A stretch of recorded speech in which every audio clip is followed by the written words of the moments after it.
وأخلاقنا في أخلاقهم، وأن الله يفتح علينا فتوح العارفين ويفقهنا في الدين ويعلمنا التأويل.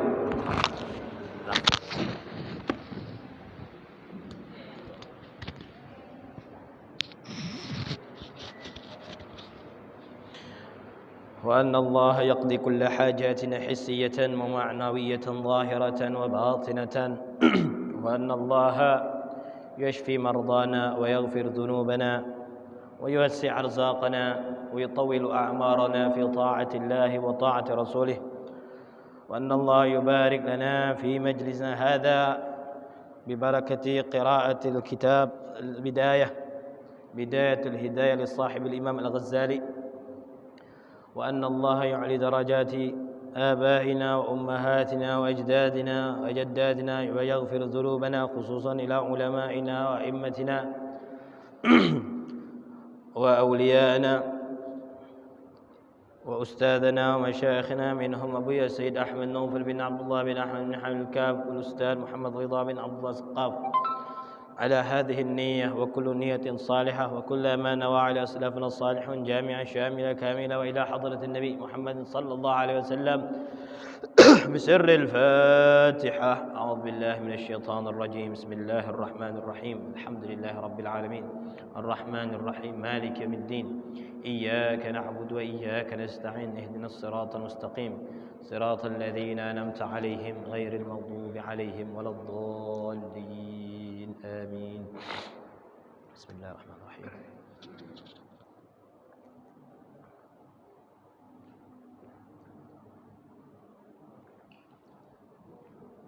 بسم الله الرحمن الرحيم. الحمد لله رب العالمين وبه نستعين على أمور الدنيا والدين، والصلاة والسلام على أشرف الأنبياء والمرسلين سيدنا ومولانا محمد بن عبد الله وعلى آله وصحبه أجمعين. اللهم صل وسلم على سيدنا محمد الفاتح لما أغلق والخاتم لما سبق ناصر الحق بالحق والهادي إلى صراطك المستقيم وعلى آله وصحبه حق قدره ومقداره العظيم. سبحانك لا علم لنا إلا ما علمتنا إنك أنت العليم الحكيم. رب اشرح لي صدري ويسر لي أمري واحلل عقدة من لساني يفقه قولي، وسدد لساني واهد قلبي بجاه النبي والصحب والآل. ربي زدنا علما نافعا وارزقنا فهما صادقا.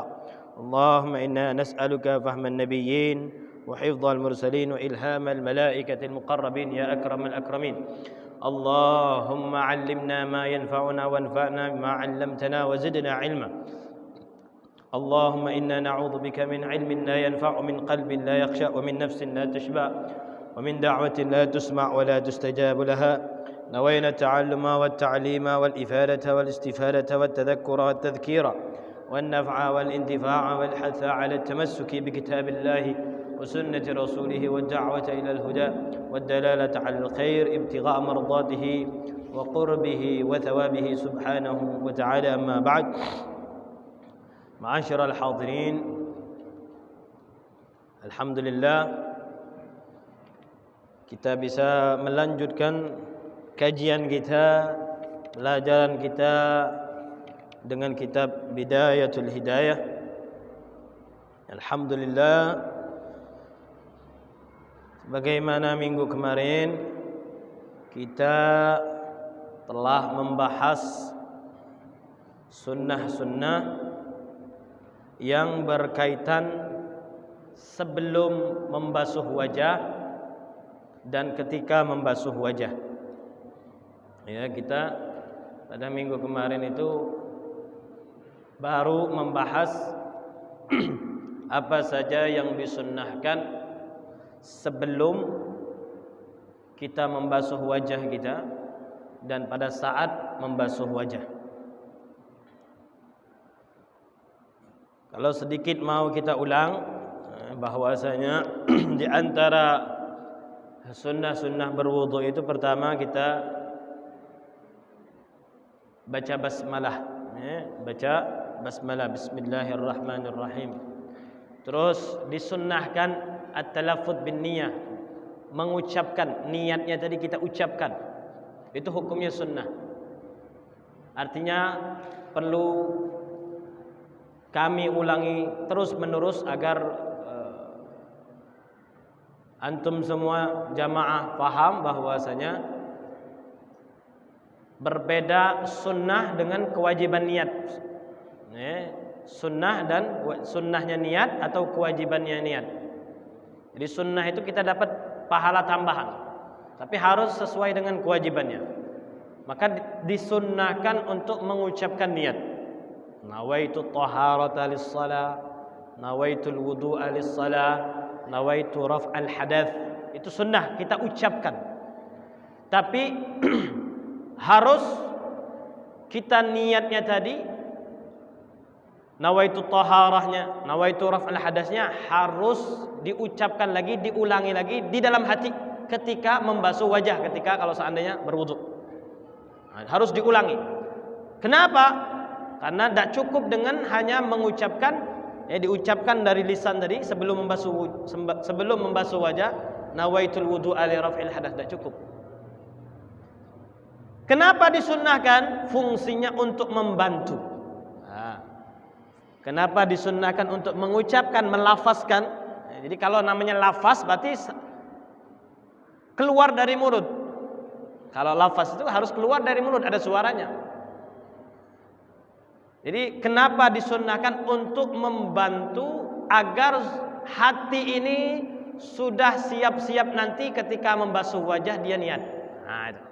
Jadi makanya disunnahkan. Disunnahkan membaca ta'awudz, a'udzu billahi minasyaitonir rajim, disunnahkan juga. Setelah itu bismillahirrahmanirrahim. Disunnahkan pakai siwak. Pakai siwak. Jadi sebelum wudu pakai siwak. Apa saja sesuatu yang kasar. Sesuatu yang kasar. Kalau ada kayu namanya kayu arak atau ranting zaitun, itu lebih afdal. Lebih afdal. Setelah itu kita membasuh telapak tangan kita. Membasuh telapak tangan. Baru setelah dibasuh telapak tangan, sambil niat saya ini niat sunnah wudu. Setelah itu berkumur-kumur. Lebih afdalnya itu kumur-kumurnya itu berbarengan dengan istinsyak. Berbarengan dengan istinsyak. Jadi kumur-kumur dilanjutkan dengan memasukkan air ke hidung. Itulah namanya istinsyak. Jadi ambil air di keran tadi, sedikit saja, tidak perlu banyak-banyak, sedikit saja.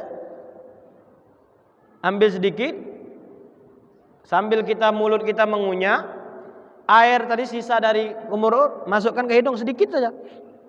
Jadi caranya sambil dikeluarkan seperti itu. Sampai 3 kali disunnahkan, Nah itu sunnah, kumur-kumur atau madmadah. Dan setelah itu istinsyak. Kalau mau dipisah pun tidak apa-apa. Ribet karena belum terbiasa dengan cara seperti itu, sudah kumur-kumur 3 kali, baru setelah itu masukkan air ke dalam hidung. Sama saja. Tapi kalau seandainya pengen yang lebih afdal ya seperti itu. Berbarengan, kumur-kumur langsung masukkan ke air ke dalam hidung. Disunnahkan juga bagi yang tidak berpuasa, untuk kumur-kumurnya itu lebih ke dalam lagi, sampai ke kerongkongan. Disunnahkan. Setelah itu baru ambil air, baru dalam hati nawaitu taharata lis-shalah. Diawali dari atas sunnahnya. Menjatuhkan airnya tadi berbarengan dengan niat, disunnahkannya tadi dari atas. Rata dia. Dia usap semuanya itu. Sunnahnya juga dia membersihkan apa yang ada di sininya. Pakai telunjuk. Itu sunnah. Ketika wudu dia ratakan, telinga-telinganya dia kenakan juga, sambil dia bersihkan apa yang ada di sudut-sudut matanya.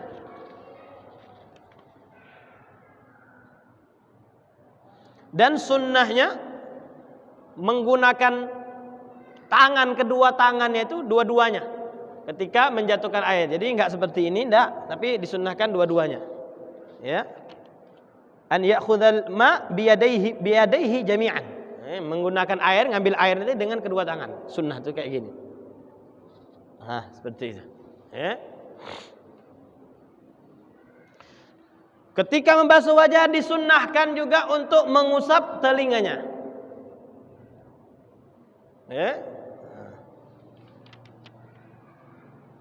betul-betul diratakan bahkan dilebihkan. Kalau seandainya batasan wajah kita tahu kemarin pembahasan furudul wudu, kewajiban bagian fardu itu min manabitis sya'r, tempat tumbuhnya rambut sampai ke tulang dagu ini. Ini batasan wajah.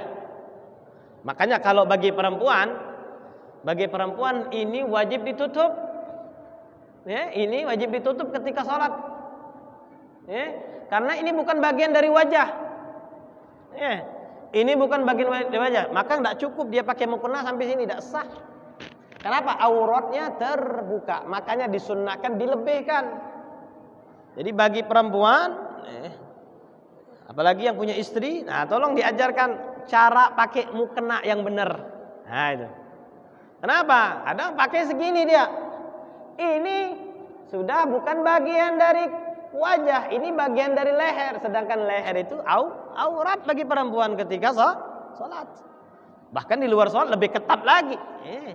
Bahkan di luar sholat lebih ketat lagi. Ada yang mengatakan bahwa seluruh wajah aurat. Ala kulli hal. Ya, ala kulli hal ada pendapat mengatakan wajah ini bukan bagian aurat. Nah, jadi harus tahu dia batasan wajah tadi. Mana yang boleh dia buka? Mana yang wajib dia tutup?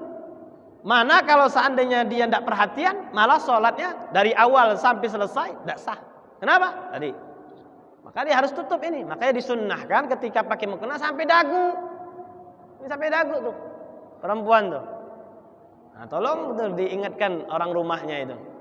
Jadi harus dibenarkan dari sekarang. Nah, itu. Jadi, nah ketika kita tahu batasan wajibnya, maka disunnahkan dilebihkan. Dilebihkan. Makanya kita usap telinga kita, wajah tadi kita, rambutnya kita kenakan juga sunnah melebihkannya. Namanya italatul ghurrah, melebihkan. Karena nanti di hari kiamat ketahuan bahwasanya siapa yang sering berwudu dan ketika berwudu dia lebihkan.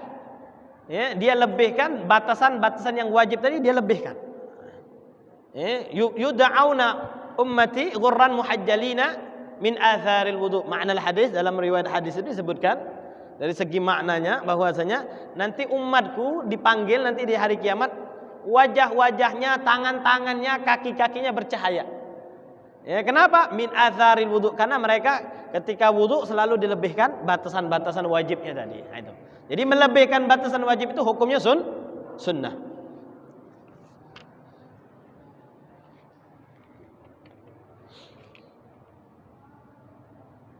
Disunnahkan juga ya untuk tadi ya bagian-bagian bulu-bulu tadi disunnahkan diperhatikan. Ya, kumisnya. Jangan langsung kita modelnya itu jangan langsung udah gitu aja. Untuk belajar katanya pengen khusyuk ya. Katanya pengen khusyuk. Kalau pengen khusyuk di dalam salat, usahakan khusyuk dulu ketika wudu. Karena mustahil orang yang khusyuk salatnya wudunya berantakan, artinya buru-buru. Itu mustahil. Pasti dia pikirannya sudah kemana-mana. Belum dia takbir sudah pikirannya kemana-mana. Akhirnya dia kayak gitu aja. Sudah ketika Allahu Akbar sudah. Imam baca apa dia tidak tahu. Gimana dia mau resapkan. Jadi bagaimana caranya? Salah satu ingin supaya bisa. Nah, karena yang namanya khusyuk itu perlu perjuangan. Khusyuk itu perlu perjuangan.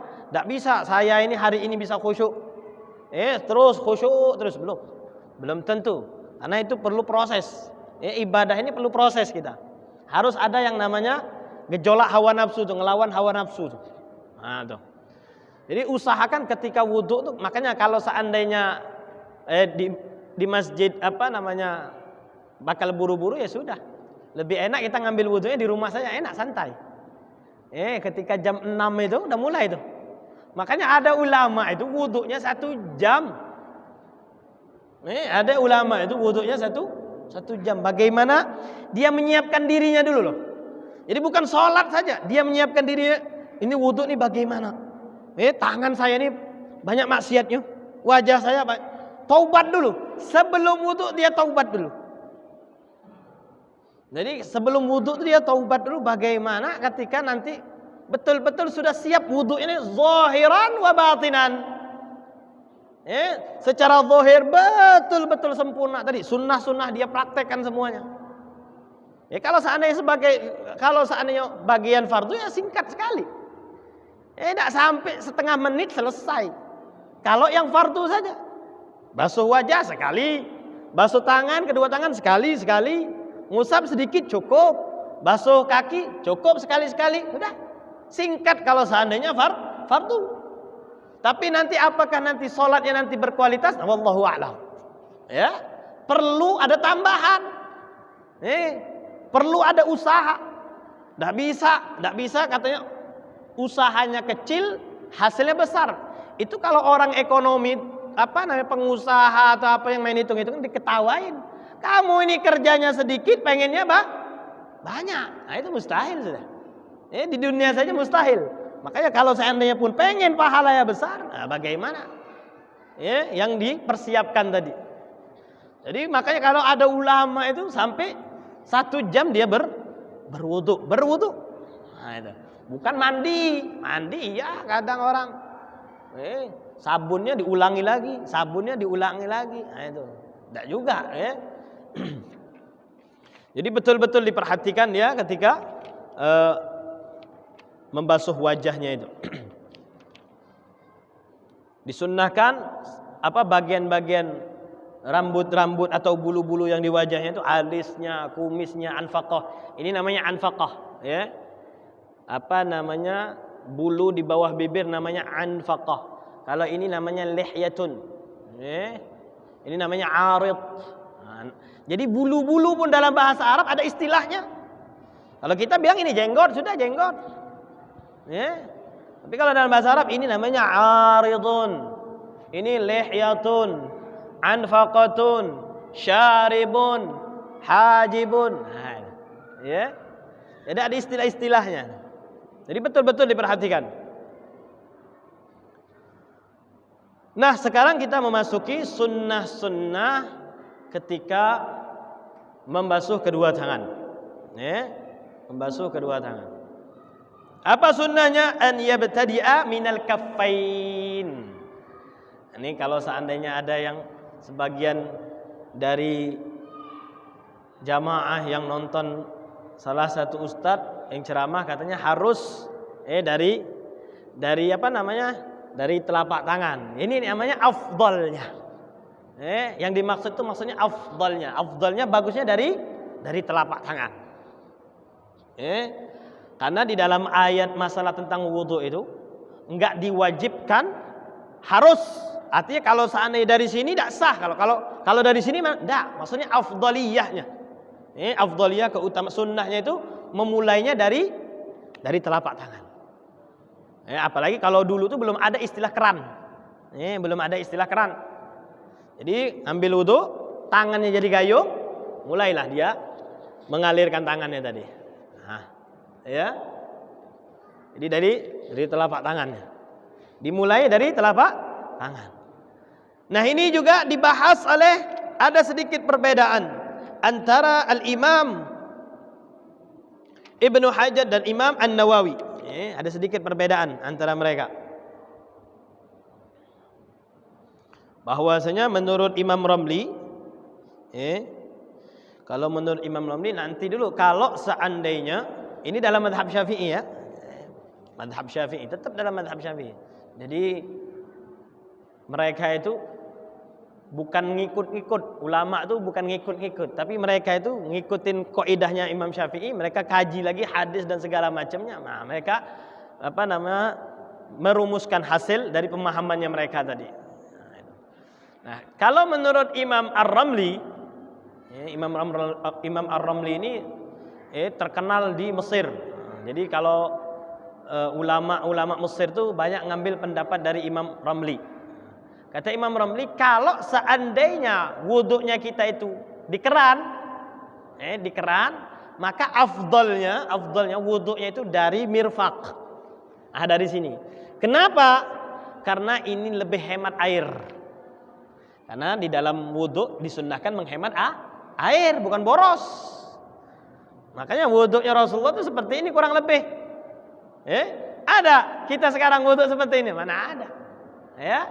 Jadi sunnahnya wudhu itu sedikit air. Kalau mau betul-betul mengikuti sunnah, ya. Makanya menurut Imam Ramli sunnahnya itu ketika membasuh tangan. Jikalau wudhunya tadi menggunakan keran, maka afdalnya itu dari mirfaq, dari siku. Nah, disitulah nanti air ngalir ke sini. Nah, lebih hemat. Nah, seperti itu. Afdal. Tapi menurut Ibnu Hajar tidak. Menurut Ibnu Hajar tidak. Seperti apa yang dipraktikkan oleh Nabi, sunnah. Nabi mempraktikannya dari mana? Dari kaf, dari telapak tangan. Jadi mau dia keran atau di bak tetap disunnahkan dari telapak tangan. Ya. Itu. Jadi silakan, tidak perlu diributkan, ya, tidak perlu diributkan. Sunnah doa. Sunnah doa. Pakai bahasa Indonesia saja, diterjemahkan saja. Ya Allah, ketika basuh tangan tadi, ya Allah, berikanlah nanti rapotku itu dengan tangan kanan ya Allah. Semuanya kita ini akan dapatkan rapot. Dapatkan rapot hasil belajarnya kita di dunia. Hasil belajarnya bagaimana kita di dunia itu nanti akan dapat rapot. Nah, kita mengharapkan kalau seandainya rapotnya tadi diberikan dari tangan kanan, ya sudah.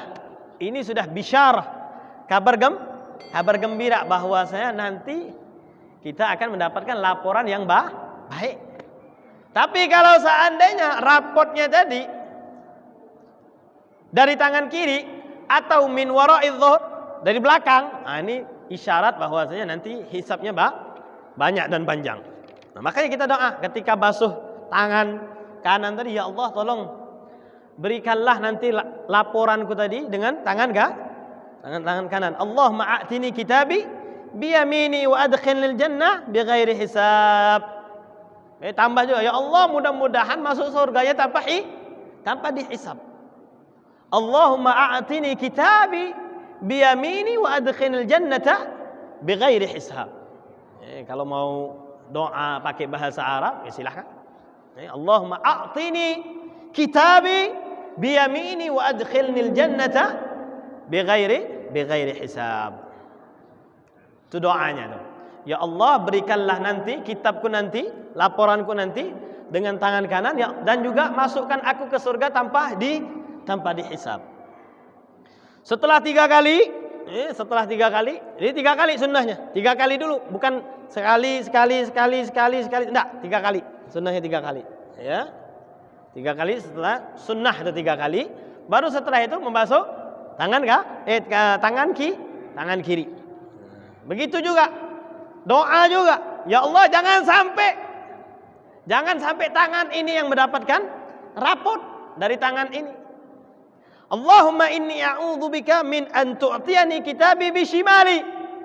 Ya Allah, aku berlindung kepada Engkau daripada aku mendapatkan laporanku dari tangan kiri ini. Jadi ya Allah, jangan sampai Engkau berikan, singkatnya doa, ya Allah jangan sampai Engkau berikan rapatku dengan tangan ini. Au min wara'idh dhuhri, atau dari belakang, dari belakang. Itu sunnahnya ya. Juga sunnah pada saat membasuh kedua tangan itu tadi diulangi dari kanan dulu, baru kiri. Itu kalau masalah sunnah. Tapi kalau masalah kefarduan mau dari kiri kanan tidak jadi masalah. Tapi dia tidak dapat pahala sunnah. Digosok ad-dalak. Digosok-gosok. Nah ini di dalam mazhab Maliki menjadi kewajiban. Digosok-gosok tuh harus betul-betul digosok. Karena kalau nggak digosok tidak sah kalau dalam mazhab Malik. Tapi disunnahkan dalam mazhab Syafi'i. Tetap disunnahkan. Afdal. Wudu'nya digosok-gosok. Di sela-sela. Ya. At-takhlil. At-takhlil. Nah di sela-sela tadi tuh. Seperti ini. Wal afdal bitashbik. Nah afdalnya seperti ini. Lebih afdalnya ketika basuh tangan, kayak gini. Seperti ini afdal.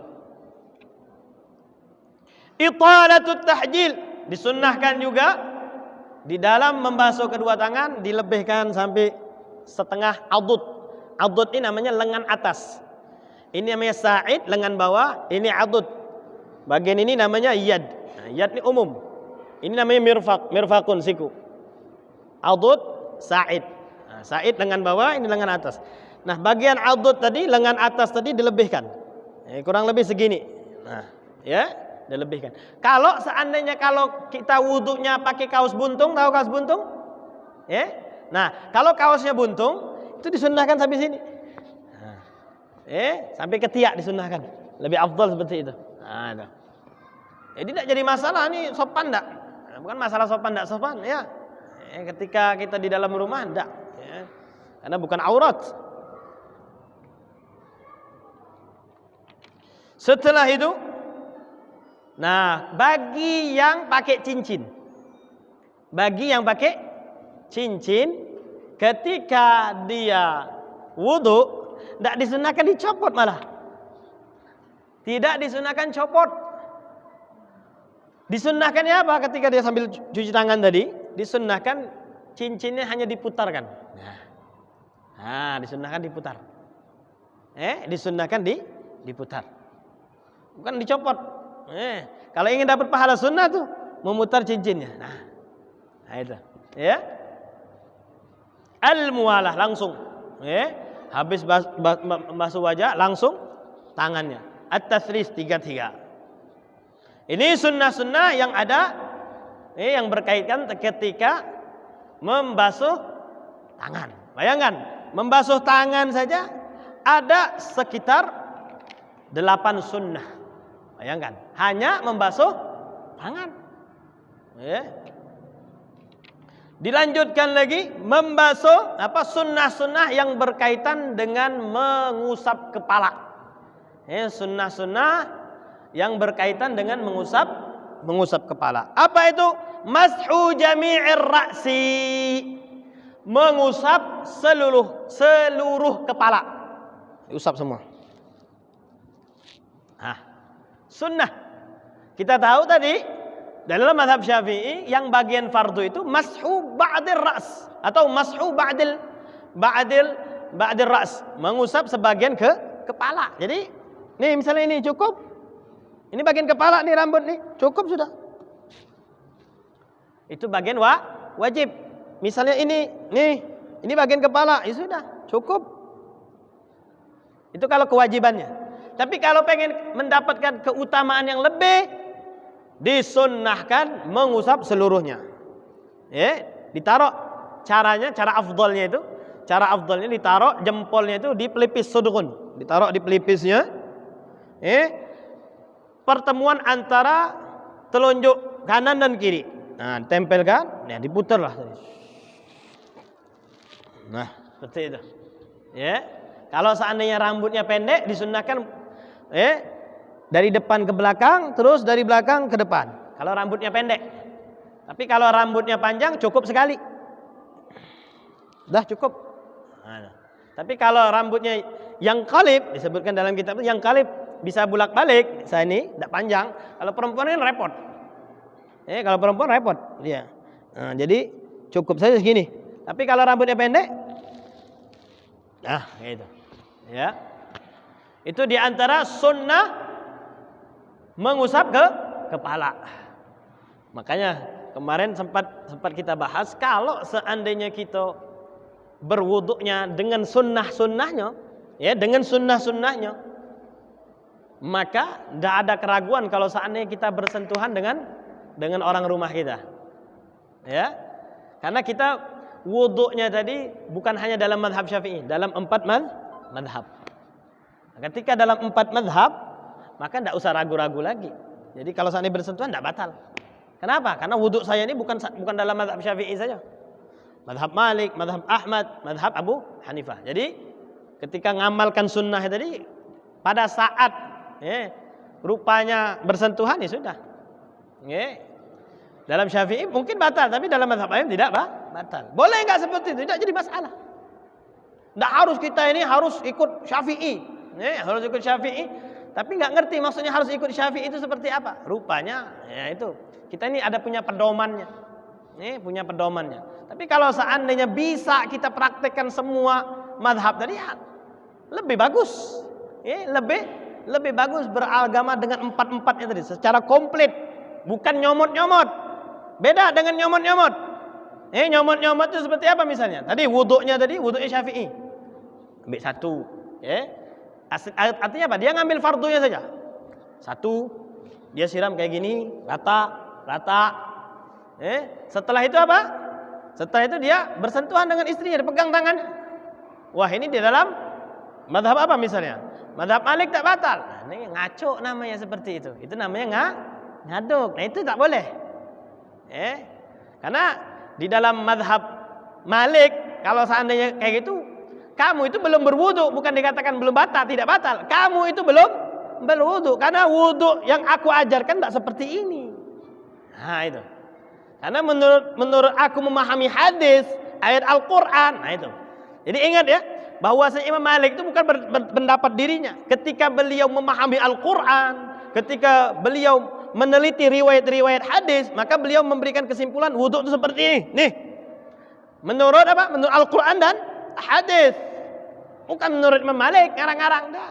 Nah, nih. Ya harus tahu. Jadi makanya kadang kita ketika belajar fikih itu tidak perlu kita tahu dalil mana riwayat hadis. Karena sudah pasti sumbernya itu pasti dari Al-Qur'an dan Al-Hadis. Ya. Nah, kata Imam Malik, seandainya kalau ada orang wudunya Syafi'i, akhirnya dia memegang istrinya tadi misalnya, atau mazhabnya Abu Hanifah misalnya.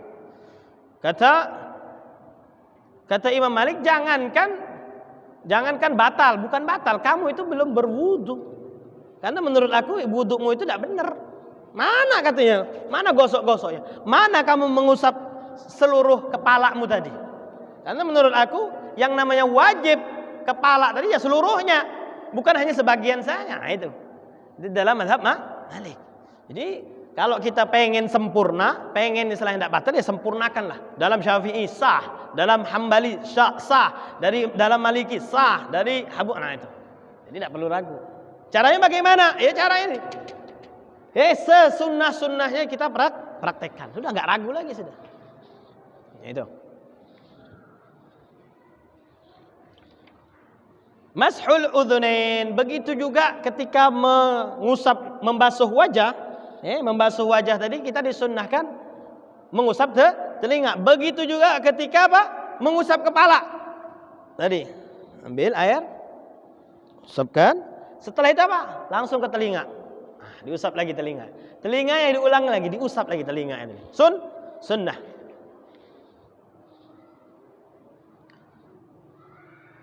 Al-muwalah langsung, tidak ada jedanya. Jadi setelah basuh tangan, dia langsung mengusap ke kepala.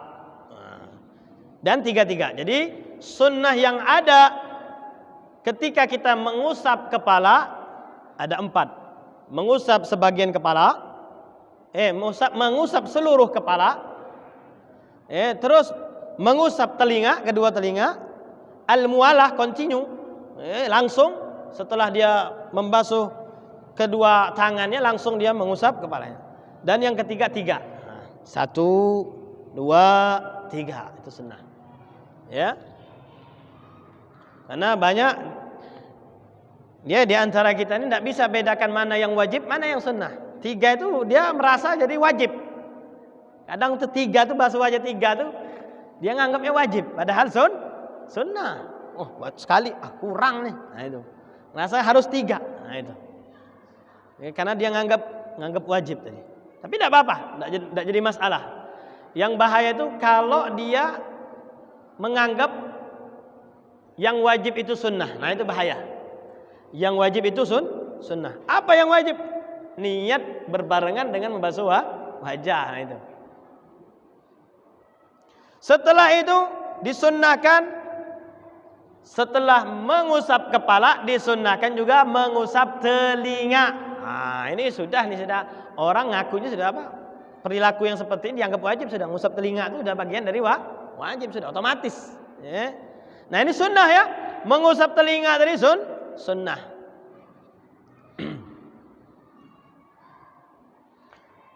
Dan disunnahkan tadi ketika mengusap kepala tadi dapat doa juga. Allahumma ghashini bi rahmatik wa anzil aliyya min barakatik wa adhillani tahta dhilli arsyik yauma la dhilla illa dhilluk.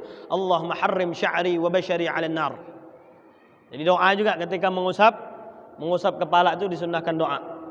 Ya Allah, lindungilah diriku ini dengan rahmatmu. Wa anzil aliyya min barakatik, turunkan untukku ni rahmatmu. Wa adhillani tahta dhilli arsyik. Ya Allah, berikan nanti ketika hari kiamat itu naungan. Yauma la dhilla illa dhilluk, nanti ketika di hari kiamat itu tidak ada perlindungan, naungan kecuali naungan dari Engkau. Allahumma harrim sya'ri wa bashari 'alan nar. Ya Allah, haramkan rambutku, kulitku ini dari api neraka. Itu doa ketika mengusap ke kepala.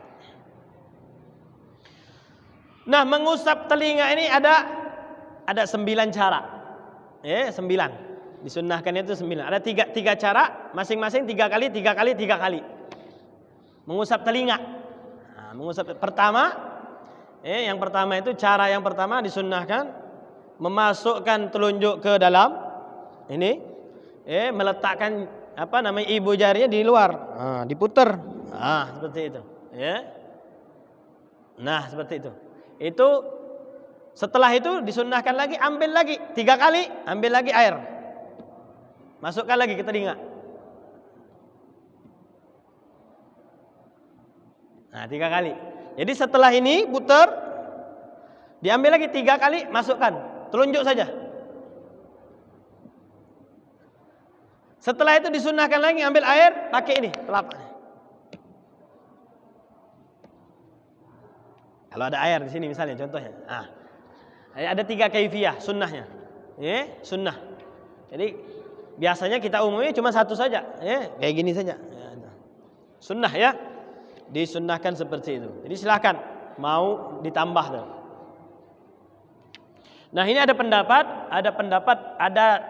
perbedaan antara Al-Imam Al-Ghazali, Imam Al-Ghazali sahibul kitab Bidayah, sama Imam An-Nawawi, sama-sama ulama Syafi'i. Sama-sama ulama Syafi'i. Berbeda masalah apa? Masalah tentang kesunnahan mengusap leher. Kesunnahan mengusap leher. Al-Imam Al-Ghazali mengatakan sunnah. Mengusap leher itu sunnah. Jadi habis telinga, sunnah mengusap leher. Allahumma fukka raqabati minan nar wa a'udzu bika minas salasili wal aghlal. Disunnahkan tuh pakai tangan kanan. Menurut Imam Al-Ghazali, disunnahkan seperti itu. Tapi menurut Imam Nawawi tidak disunnahkan. Bahkan kata Imam Nawawi, hadis ini tertolak katanya. Tapi biasa saja, tidak ada ribut-ribut tuh. Sesat masuk neraka, tidak ada. Semuanya mereka itu punya sandarannya. Bagaimana Al-Imam Al-Ghazali menilai hadis, bagaimana Al-Imam An-Nawawi menilai hadis tadi. Imam Nawawi mengatakan hadis ini tidak kuat, riwayatnya tidak kuat. Imam Ghazali mengatakan hadis ini riwayatnya kuat. Nah itu, bagaimana ulama tersebut menilai hadis. Jadi kalau menurut Imam Ghazali disunnahkan mengusap leher. Setelah apa? Setelah mengusap telinga. Tapi kalau menurut Imam Nawawi tidak usah. Nah, tergantung kita mau apa? Mau ikut ke Imam Ghazali tidak jadi masalah. Imam Ghazali ya ke Syafi'i ya ke Rasulullah, ke sahabat gitu loh maksudnya. Begitu juga Al-Imam An-Nawawi. Karena ada 2 riwayat. Ada 2 riwayat mengatakan. Di sini ada riwayat masalah tentang apa? Bahwasanya hadis Talhah ibnu Musrif an abihi. Jadi sebutkan masalah tentang mengusap leher tadi. Diriwayatkan dari Talha namanya bin Musrif an abihi an jadihi annahu ra'an nabi. Beliau melihat Rasulullah sallallahu alaihi wasallam yamsahu ra'sahu hatta balagal qadal wa ma yalihi minal muqaddimi al. Jadi ketika membasuh mengusap telinga, mengusap kepala, mengusap telinga, dan sahabat tadi melihat juga Rasulullah mengusap lehernya. Nah, ini dalil hadis yang mengatakan bahwasanya disunnahkan mengusap leher yang dipakai oleh Al-Imam Al-Ghazali. Tapi dijawab sama Al-Imam An-Nawawi bahwasanya hadis ini la aslalahu, tidak benar hadis ini. Hadis ini tidak benar. Makanya sampai apa? Kata Al-Imam An-Nawawi, inna mashar raqabati bid'atun. Bahwasanya mengusap leher ini bid'ah. perkara bid'ah. Jadi silahkan. Kalau seandainya mau lebih condong kepada Imam Nawawi, karena Imam Nawawi memang terkenal detail dalam masalah hadis. Al-Imam Nawawi terkenal detail dalam masalah hadis. Ya sudah. Tidak usah kalau seandainya ragu, ya sudah. Kalau seandainya yakin dengan amalannya Imam Ghazali juga pakar hadis. Kalau seandainya ada di dalam ucapannya Imam Ghazali mengatakan aku ini tentang ilmu hadis lemah, itu bukan karena apa? Karena ketawaduannya Al-Imam Ghazali. Beliau itu hafal ratusan ribu hadis. Kalau seandainya ada ustadz sekarang mengkritik Al-Imam Ghazali, tanya dia, kamu sudah berapa hafal hadisnya? 40 hadis sudah hafal belum? 100 hadis sudah hafal belum? 1000 hadis sudah hafal belum? Al-Imam Al-Ghazali bukan 1000 hadis lagi, ratusan ribu hadis. Nah, itu. Jadi kalau ada yang ngerti itu, ukur dulu dirinya itu, sudah berapa banyak dia hafal hadis. Nah, itu. Jadi Al-Imam Al-Ghazali pun peneliti hadis. Dan memang kalau seandainya masalah ketelitian dibanding Al-Imam An-Nawawi, memang Al-Imam An-Nawawi lebih detail. Nah, itu. Jadi ada silang pendapat antara penilaian hadis. Nah. Ada pertanyaan? Berapa menit lagi kita? 2 menit lagi. 2 menit lagi sudah kita cukupkan. Artinya kita sudah membahas di dalam kesunahan wudu itu sebelum membasuh wajah, pada saat membasuh wajah, pada saat membasuh kedua tangan, pada saat mengusap ke kepala dan telinga. Kita akan membahas lagi insyaallah pada pertemuan berikutnya sunnah-sunnah yang disunnahkan ketika membasuh kedua kaki. Kalau ada pertanyaan silakan. Sebelum kita tutup.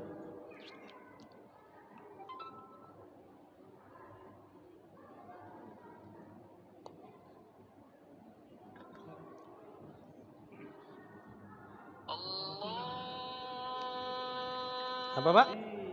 Pada masa pandemi sekarang nih, ada beberapa masjid yang menerapkan sholat kita itu berjarak. Ya.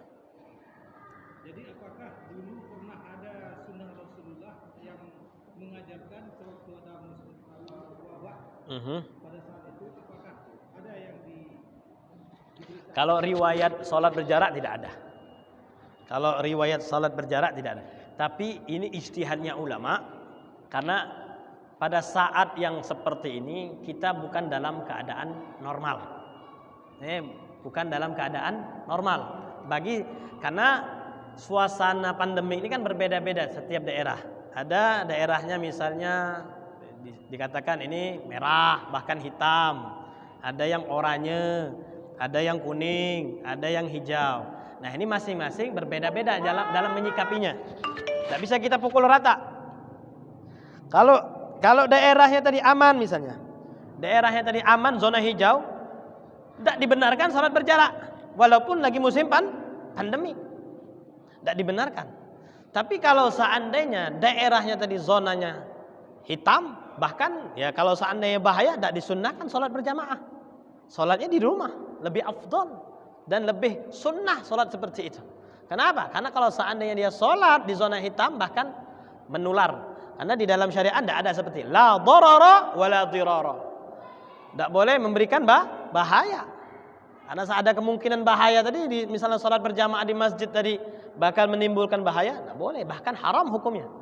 Solat berjamaah bisa menjadi haram kalau seandainya dipastikan bakal menimbulkan mudarat. Nah, ini kita inilah yang namanya al-fiqih, pemahaman. Ya.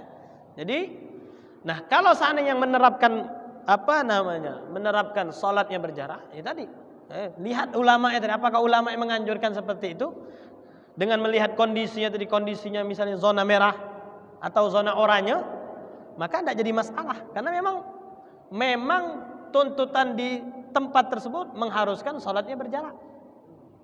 Dan apakah sholat berjamaahnya sempurna? Sempurna pada saat itu.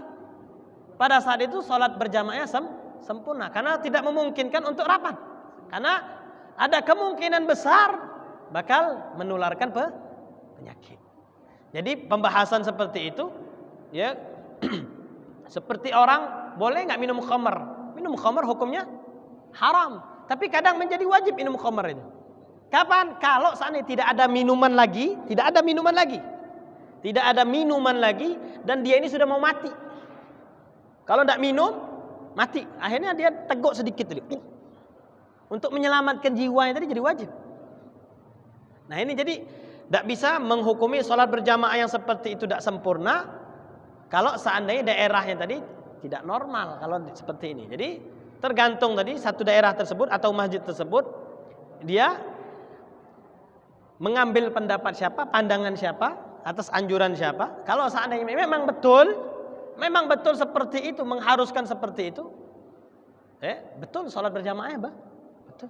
Tapi kalau seandainya memang tidak jelas, masih belum jelas, suasana belum jelas, ini ulamanya juga bingung juga, sudah, lebih afdalnya sholatnya berjarak. Tapi tetap kita pun misalnya sholat di sini, walaupun kita rapat, tetap kesehatan tetap jaga. Dengan masker silahkan dengan maskernya, dengan kebersihannya silahkan dengan kebersihannya.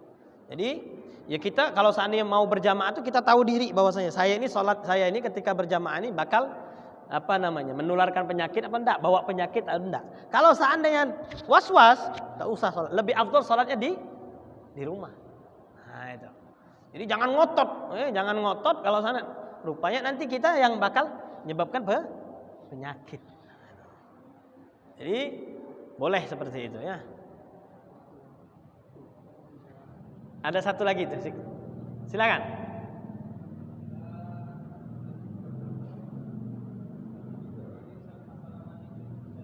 Mandi junub.